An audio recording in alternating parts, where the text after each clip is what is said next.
साल 2017 था। मैंने दिल्ली यूनिवर्सिटी से अपना ग्रेजुएशन कंप्लीट किया। उसके बाद एयरफोर्स का एग्जाम एफकेट दिया, साथ में एसएससी सीजीएल की कोचिंग लेना शुरू किया। पढ़ाई चल रही थी, एग्जाम पास आ रहा था, एफकेट का रिजल्ट भी आया। 3.5 मार्क्स से मेरा सिलेक्शन नहीं हो पाया। लेकिन इस सब के बीच में एक चीज थी जो मैं नहीं छोड़ पा रही थी, हर फ्राइडे जाके थिएटर में नई फिल्म खुद से देखना। और ऐसे ही एक फ्राइडे मेरी जिंदगी में अंधाधुन आती है। एक दोस्त से उस फिल्म की एंडिंग डिस्कस कर रही थी, उसको मजा आया तो उसने बोला रिकॉर्ड करके इंटरनेट पे डाल देते हैं। रात में 10 बजे वो वीडियो डाला और 12 बजे तक उस पर 250 व्यूज आ गए थे, जो सुबह 2000 में बदल गए। बस यहाँ से फिल्मी इंडियन की शुरुआत हो गई। ये सब राम कहानी मैं आपको इसीलिए बता रही हूँ क्योंकि काफी लोग मुझसे पूछते हैं 7 साल हो गए लेकिन मैंने अपने चैनल पे कभी किसी चीज का ऐड क्यों नहीं किया। क्योंकि ड्यू से 3 साल की डिग्री लेने के बाद भी जो चीज मुझे खुद का रिस्पेक्ट नहीं दे पाई वो एक 3 मिनट के वीडियो से मिल गया। इसीलिए ना मैं अपने चैनल पे कभी ऐड करती हूँ और ना ही जिंदगी में कभी करूंगी। और ये पूरी 7 साल की मेहनत सिर्फ 7 सेकंड्स में वही लोग मुझसे छीनना चाहते हैं जिनकी फिल्मों के लिए 7 सालों में रात दिन मैंने बिना रुके काम किया है और शायद वो ये जानते तक नहीं है। पिछले हफ्ते 5 सितंबर को बहुत सारी मूवीज आई, मैंने सारी देखी, सबका रिव्यू डाला और जैसा अक्सर होता है कुछ लोगों को वीडियो पसंद आया, कुछ को नहीं आया। जब मैं किसी का रिव्यू कर सकती हूँ तो लोग मेरा भी रिव्यू कर सकते हैं, इसमें कुछ गलत नहीं है। सबको इस देश में फ्रीडम ऑफ एक्सप्रेशन की आजादी है। तो मेरे वीडियो पे अच्छे खासे व्यूज हो गए थे, लेकिन फिर संडे को पता चलता है उस वीडियो पे सीधा फिल्म के प्रोड्यूसर ने खुद के चैनल से कॉपीराइट स्ट्राइक डलवा दिया है। पहले मुझे लगा कुछ मिसअंडरस्टैंडिंग हुई है, कुछ एरर हुआ होगा। कॉपीराइट स्ट्राइक पहली बार नहीं हुआ था, काफी बार हो चुका है, लेकिन बात करने से हमेशा सॉल्व हो जाता है। इसीलिए मैंने प्रॉपर लैंग्वेज में सीधा अपने शब्दों में बहुत रिस्पेक्ट के साथ उनकी मेल आईडी पे अपना प्रॉब्लम शेयर किया और उनके रिप्लाई का वेट करने लग गई और अगले दिन पहले की तरह वीडियोस डाल के आगे बढ़ गई। मेरे मेल का रिप्लाई तो नहीं आया, लेकिन फिर कुछ ऐसा हुआ जो अगर मैं आपको नहीं बताऊंगी तो शायद सबसे बड़ी बेईमानी मेरी पब्लिक के साथ होगी, जिसको 7 साल मैंने मेहनत करके अपने दम पे इकट्ठा किया है। एक साथ 3 और स्ट्राइक मेरे चैनल पे सेम उसी प्रोड्यूसर ने डाल दी और ये सारे नए वीडियोस नहीं थे, 6-6 महीने पुराने वीडियोस को ढूंढकर उन पे स्ट्राइक डाली गई। अब यूट्यूब की पॉलिसी ये है, अगर 3 बार आपके चैनल पे स्ट्राइक आ जाती है तो तुरंत आपका चैनल वहीं पे डिलीट कर दिया जाएगा। इसीलिए इनको लगा होगा ये तो डर जाएगी, चुपचाप अपने चैनल को बचाने के लिए भीख मांगेगी, फिर ये अपनी कुछ शर्त रखेंगे जो मुझे माननी पड़ेगी। लेकिन ड्यू से 3 साल की डिग्री और 7 साल बिना किसी ऐड, बिना किसी प्रमोशन मैंने चैनल पे काम इसीलिए नहीं किया कि किसी के सामने सच बोलने के बाद भी जाके हाथ फैलाने पड़े।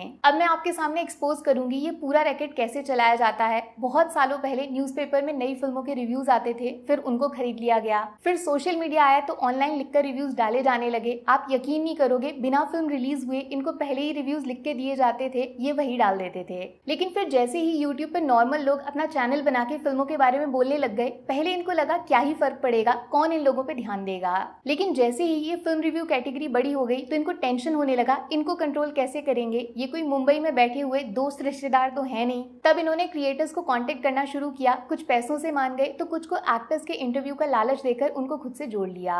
मेरे पास भी ऑफर आया था, मैं नाम नहीं लूंगी, शायद बॉलीवुड का सबसे बड़ा प्रोडक्शन हाउस है, दूसरा ओटीटी का एक बहुत बड़ा प्लेटफॉर्म है, लेकिन मैंने आज तक किसी को रिप्लाई नहीं किया, सिर्फ अपने काम से काम रखा। तो मेरे जैसे लोगों के लिए इन्होंने रास्ता ढूंढा है कॉपीराइट स्ट्राइक्स का। रीजन बताते हैं, मैंने वीडियो में इनकी फिल्म का फोटो यूज किया है। नाम में ही कॉपी और राइट है, किसी चीज को कॉपी करके खुद को उसका मालिक बताना, ये होता है कॉपीराइट। भैया तुम्हारी फिल्म तुमको मुबारक, ये कोई नहीं बोल रहा कि वो फिल्म मैंने बनाई है और ना ही तुम्हारी पूरी की पूरी फिल्म मैंने अपने चैनल पे डाल दी है। किसी चीज के बारे में कमेंट्री करने के लिए, उसके बारे में रिव्यूज देने के लिए उसका फोटो यूज किया गया तो वो फेयर यूज में आता है, उससे फिल्म का बॉक्स ऑफिस कलेक्शन मेरे अकाउंट में नहीं चला जाएगा। बॉक्स ऑफिस से तो इनको लेना देना ही नहीं है। कोमल नहाटा सर ने विद प्रूफ बताया था कैसे आजकल फिल्म मेकर्स खुद अपनी फिल्मों की टिकट खरीद रहे हैं। जो एक्स्ट्रा खर्चा ये आजकल करते हैं वो हम जैसे क्रिएटर से वसूलना चाहते हैं कॉपीराइट स्ट्राइक्स डाल के। सोचो अगर प्रेमानंद महाराज कॉपीराइट स्ट्राइक्स डालने पे आ जाएं तो इंडिया में 50% यूट्यूब और 50% इंस्टाग्राम चैनल्स अभी आज डिलीट हो जाएंगे। लेकिन उनके बारे में बात करना, राधा रानी, भगवान कृष्ण के बारे में बात करना, यही तो वो चाहते हैं। इसके लिए वो कोई कॉपीराइट स्ट्राइक नहीं देंगे, जितना उनके बारे में बात करोगे उनको अच्छा लगेगा।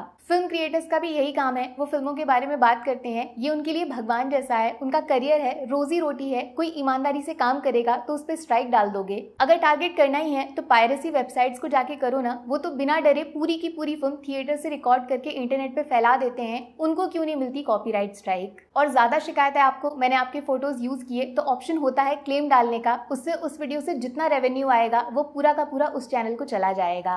लेकिन ये उनका इरादा ही नहीं है। जितना मैंने टोटल यूट्यूब से कमाया है 7 सालों में, उतना ये 7 मिनट में रोज कमाते हैं, फिर भी सोचो शांति नहीं मिल रही है। इनका क्या इरादा है? एक न्यूज सुनी होगी आपने थोड़े दिन पहले, बहुत सारे प्रोड्यूसर्स मिलके एक मीटिंग करने वाले हैं जिसमें नेगेटिव रिव्यूज डालने वाले इन्फ्लुएंसर्स, रिव्यूअर्स पे क्या एक्शन लेना है वो डिस्कशन होगा। मतलब सब कुछ कर लेंगे, बस एक अच्छी फिल्म नहीं बनाएंगे, और बुरी फिल्म को बुरा बोला तो ये सारे प्रोड्यूसर मिलके कॉपीराइट स्ट्राइक डाल के किसी की रोजी रोटी, उसका पूरा करियर खत्म कर देंगे। और कुछ नहीं, बस एक कंट्रोल सिस्टम बनाना चाहते हैं पेड रिव्यूज का, जैसे न्यूज़पेपर के टाइम में हुआ करता था। पैसे लेकर अच्छा बोलो, वरना डर से अच्छा बुलवाया जाएगा, वरना चैनल उड़ा दिया जाएगा। प्रॉब्लम ये भी है, फिल्म कंटेंट क्रिएटर्स की वजह से पब्लिक अब केजीएफ, कांतारा, लोका जैसी मूवीज के बारे में जानने लगी है, जिससे साउथ की फिल्म भी अब डायरेक्ट नॉर्थ में रिलीज होने लगी है। इनका जो पावर था थिएटर ओनर्स के ऊपर वो ढीला पड़ रहा है, तो कंटेंट क्रिएटर्स को ही खत्म कर दो। सेम यही केस हुआ था मोहक मंगल के साथ भी। उसके चैनल पे 2 बार स्ट्राइक्स डाल के उसको अपने हाथों की कठपुतली बनाना चाहते थे, 45 लाख तक डिमांड कर रहे थे। भाई अगर पैसे ही चाहिए ना तो आप बहुत गलत इंसान को टारगेट कर रहे हो। ना तो मैं ऐड करती हूँ और ना ही आप लोग मुझे खरीद पाते हो। पैसे कहाँ से लाऊंगी मैं? मेरे पास जो है बस वो ये पब्लिक है। और मैं यकीन से बता सकती हूँ ये सिर्फ मेरे साथ नहीं हो रहा है, बहुत सारे लोग इस चीज से मेंटली परेशान होंगे।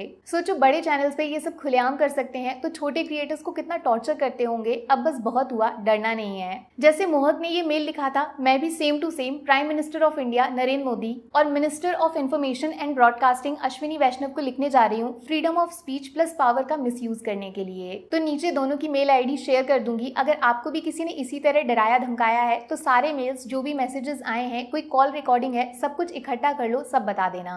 लेकिन हम सबको बचाना पब्लिक के हाथों में है। आप लोग जिनके लिए हम काम करते हैं, कोई भी क्रिएटर आपसे मदद मांगता है तो प्लीज एक बार उसको सुन लेना। बस लोग सब देख रहे हैं और अच्छे से जानते हैं इस सब के पीछे मास्टरमाइंड कौन है, ये ऊपर तक पता होना चाहिए, उसको एहसास होना चाहिए। मेरी टेंशन मत लेना आप, ये चैनल डिलीट करवा देंगे तो हो जाने दो, दूसरा बना दूंगी। मैं अपने नाम को मरने नहीं दूंगी, फिर से पब्लिक कमा के सच बोलना शुरू कर दूंगी। मैंने आज तक कभी अपने चैनल को लाइक सब्सक्राइब करने को नहीं बोला, बट प्लीज लाइफ में मेरी कभी कोई बात अच्छी लगी है, मेरी वजह से कुछ अच्छा देखा है तो ज्यादा से ज्यादा लोगों तक इस वीडियो को पहुंचा देना, शेयर कर देना, ट्विटर, इंस्टा चाहे जहां डाल देना। मैं कॉपीराइट स्ट्राइक नहीं डालूंगी। Take care, bye bye.